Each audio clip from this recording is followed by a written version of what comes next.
Hey, what's up? This is Greg. Welcome to this live stream. Today I'm going to talk about three basic topics on the live stream. First one is the FOMC announcement that occurred yesterday with the Fed once again raising interest rates. Second topic is the banking crisis that we've all been hearing so much about, and what was the government response and what are some of the implications of that. And then the third one is discussing what I think is the other shoe that's going to drop in the banking crisis. And it's going to be, I believe, very devastating. So the worst is not over here. So, tune into the end of this live stream so you can hear my thoughts on that issue. Okay. So, yesterday, the FOMC meeting came and they raised interest rates another 25 basis points. That brings the Fed target just below 5, and most people are expecting it's going to go above 5.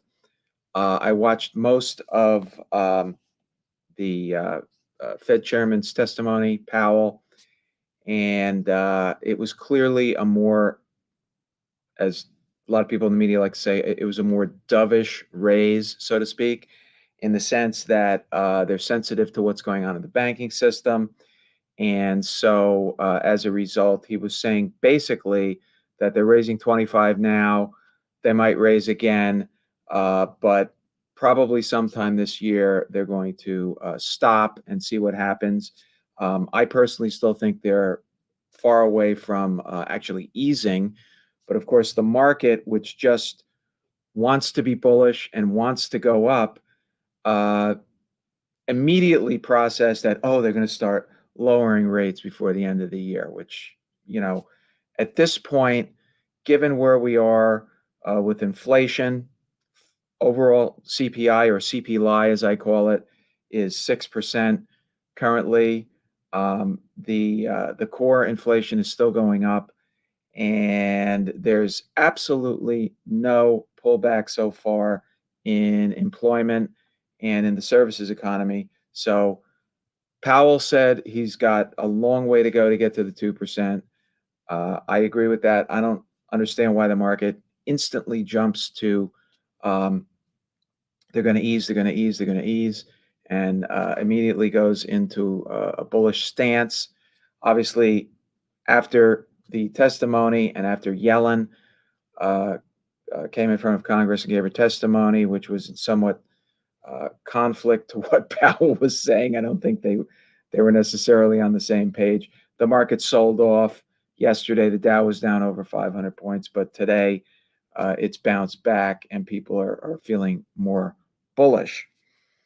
Um, Clearly, what's going on in the banking sector has affected Powell and what he's thinking.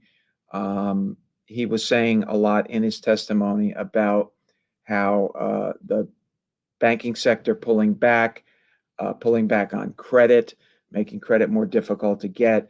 That's going to slow down the economy and do some of his work. So he was saying that raising interest rates alone is not the only thing that's happening here.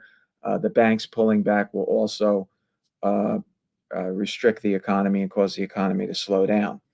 Okay, not necessarily good news for the economy or for corporate earnings, but nevertheless, that's what he said. Now, I alluded a few minutes ago to Yellen's testimony.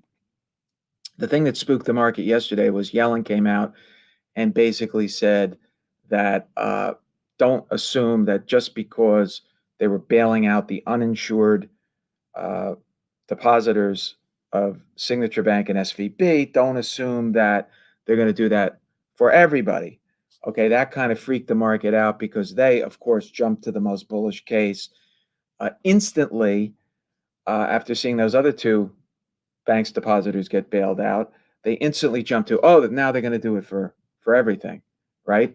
So they assumed that we're going to have a bailout nation here, and the government is just going to backstop everything, and the taxpayers are going to be on the hook for everything.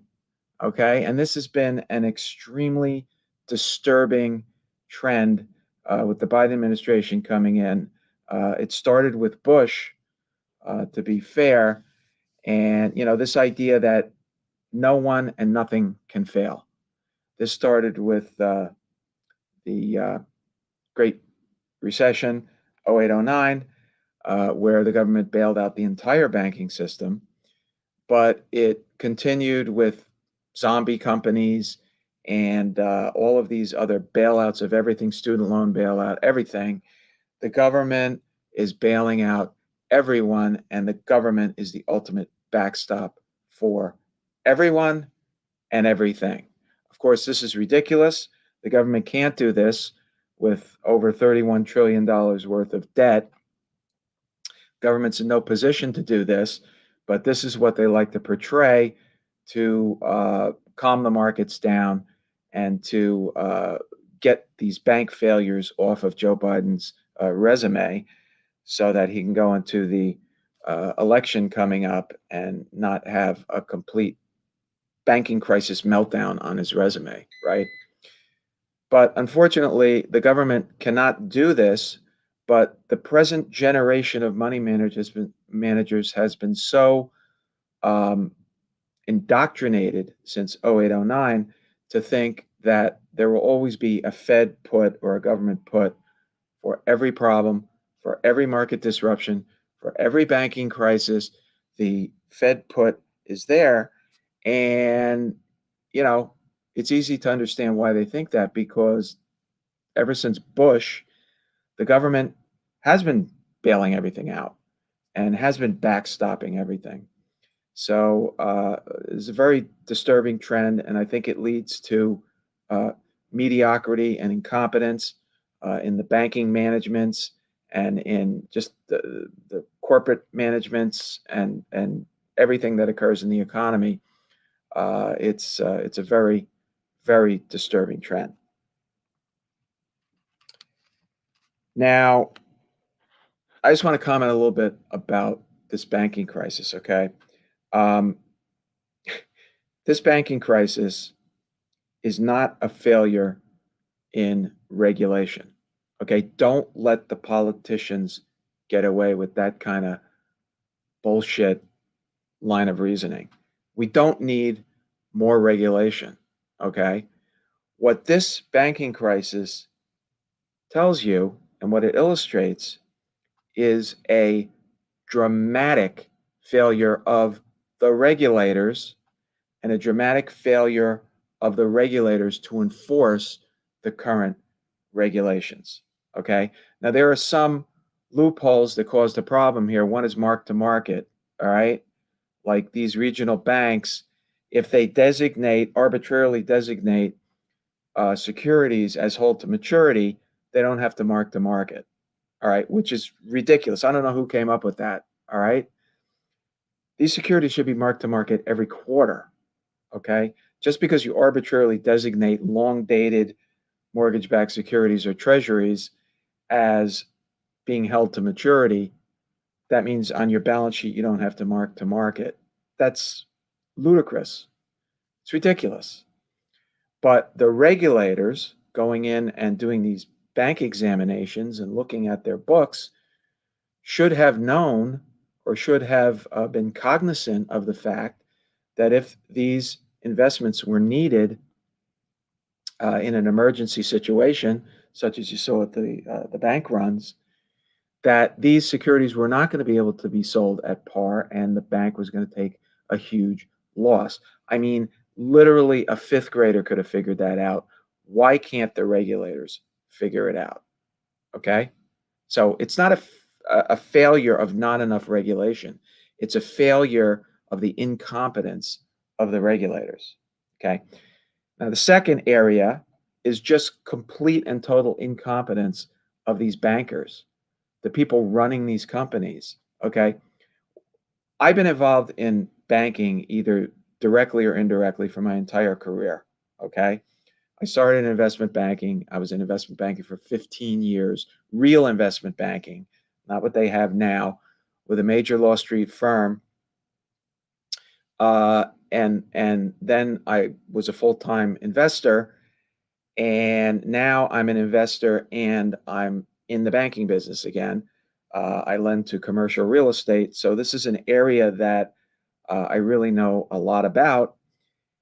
And the thing is, all a banker's supposed to do, right, in these regional banks, all they're supposed to do is take in deposits and invest that money.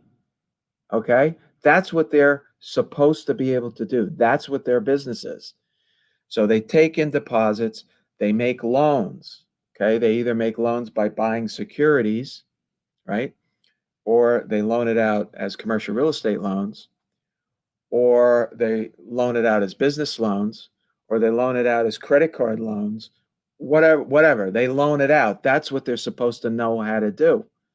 And in this case, they were completely incompetent. They bought these long dated securities and they made these investments that were completely susceptible to interest rates rising, which this was the most telegraphed Fed rate raising situation I've ever seen. I mean, it was telegraphed a billion times constantly by the Fed. You'd have to be a complete idiot to not understand what was happening. And they couldn't even get that right. Okay? Banks, particularly these regional banks, not necessarily the money center banks, but the regional banks and the community banks are run by idiots. Okay? With some exceptions, but the most part, they're run by idiots that glad hand, that play golf all the time. And obviously, they were asleep at the switch or they knew nothing about managing money and the uh, mechanics of their basic business, which is just shocking. It's unbelievable. But when you think about it, who goes into commercial banking? All right. It's not a rocket scientist, okay? It's somebody who, and I'm not talking about Jamie Dimon, okay, because that's a far-reaching, huge money center bank that does everything. I'm talking about these smaller and mid-size regional banks and community banks. You know, they're not the sharpest tools in the shed to begin with. Who the hell would want to go into that to begin with? So that's what you get. You get this mediocrity and you get these bank failures. All right. Now, the last topic I want to talk about is the one that amazes me that you turn on CNBC, you turn on Fox Business, Bloomberg, whatever. You hear everybody talking about the banks, the banking crisis, this, that, and the other thing, and everybody's got their opinion. But what they don't talk about, or at least what they don't talk about enough, is the exposure that these banks have to commercial real estate. Okay. Now, one of the consequences of raising interest rates so rapidly, so quickly, is that it's caused a tremendous drop in the value of commercial real estate because commercial real estate is driven by the values are driven by where interest rates are at a given point in time and the cap rates which is determined by interest rates, which is applied against their the net income of the properties, the cash flow of the properties. So all of these commercial real estate properties have gone down in value, retail and office in the extreme. And so the value of the properties have come down. You have these banks with $2.3 trillion of commercial real estate exposure, right? And you have $280 billion of loans coming due imminently, all right? Which means the properties either have to be refinanced or they have to be sold, okay? And you're going into this in a situation where the values have come down dramatically. So you are going to have defaulting loans like all over the freaking place, okay? And one data point I'll point to is that Signature Bank, right, which was a huge New York real estate bank, the deposits were recently taken over by um, uh, New York Community Bank, which is another huge local bank that does a lot of New York commercial real estate lending. They took over large portions of Signature Bank, but they refused to take over $11 billion of what has been referred to as toxic waste commercial real estate loans, right? Which in New York, there's more than just interest rates that brought down the values of these properties. Many of the multifamily properties that had regulated rents, regulated tenants with regulated rents, have gone down tremendously, 30, 40% in value because of the rent regulation that de Blasio put in. But that's a topic for another video. But the point is that this is the first data point that we've seen where New York Community Bank has said, no, I don't want the $11 billion of toxic real estate loans because it's toxic waste and it's garbage. But the important thing for you to understand with these banks, and as it relates, of course, ultimately to the stock market and the bond market, which is what we're interested in, is that the other shoe to drop here is going to be these regional banks' exposure to commercial real estate. Now, I know from being in the business that on the way up, when interest rates were at zero and the Fed was printing money, these banks were far too aggressive in commercial real estate. Okay. I saw many, many deals get done by these regional banks that shouldn't have gotten done. They were either the asset quality or the leverage was too aggressive. But the way they rationalize it is they say to the borrower, okay, you give us a bunch of your deposits and we'll make you this loan. Wink, wink.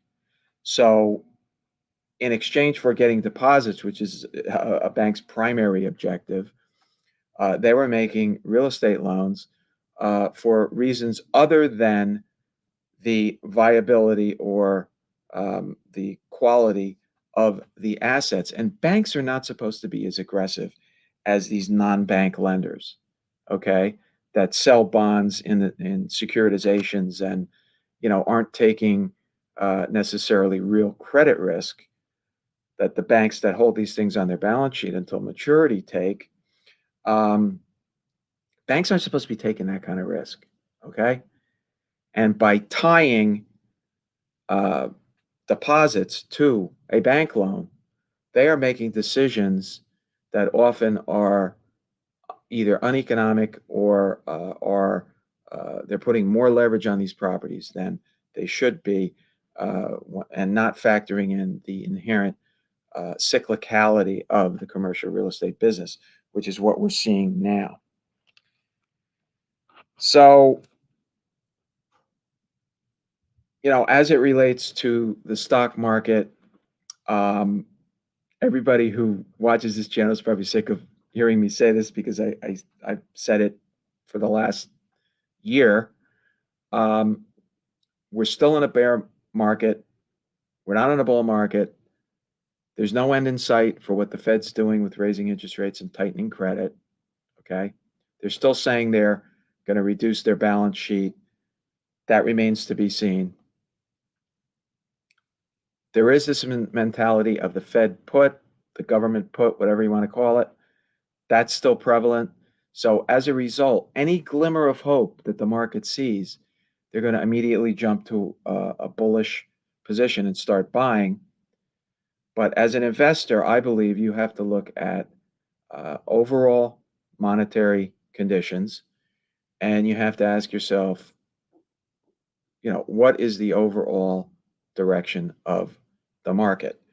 I've heard a lot of commentators talk about another 20% down. That could easily happen. Okay, this banking crisis is not over. There are many, many more shoes that are going to drop. Okay, I mentioned commercial real estate. There are probably other shoes to drop that I can't even imagine. Okay, and none of these talking heads on television can imagine it either, because it's going to involve a relationship that nobody's focusing on right now. These banks have a lot of crap, toxic loans on their balance sheet. They're not only dumb at buying public securities, they're dumb at making real estate loans. There's going to be a lot more pain and a lot more uncertainty that's going to drive the market down, in addition to interest rates rising. Okay? So that's basically what I had to say on this live stream today. Thank you for watching. If you got value out of this, please like and subscribe. And if this is the first time you've watched the channel, we talk about everything involving investment and the markets. We make occasionally some specific stock recommendations.